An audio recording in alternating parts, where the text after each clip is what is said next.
In this session, we are going to cover the new grid upgrades in the product. To demonstrate, we're going to start by opening up an OLAP cube and looking at hierarchical dimensions on the matrix grid. You can see on the grid now that we have plus and minus signs, which provide convenient ways to drill down or expand and open the different hierarchies.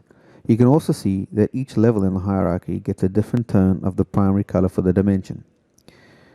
As I shrink the different columns, you'll notice that the head is now wrap, and this provides a more convenient way to look at things. The plus and minus buttons can be turned on and off from the ribbon, and the column fill button will automatically stretch or grow the columns according to the real estate presented on the screen. The same functionality exists inside the tabular grid. As you can see here, I can shrink the columns so they're visible. In the second demo, we're going to show the new high-performance capabilities for drawing the matrix grids inside the browser.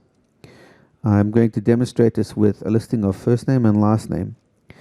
You can see that drawing these two columns on the grid is very, very quick, but when I create a matrix of the two, it's also almost instantaneous. This is unbelievable considering that we're drawing a matrix of 10,000 by 10,000 elements, which is, believe it or not, almost 100 million cells.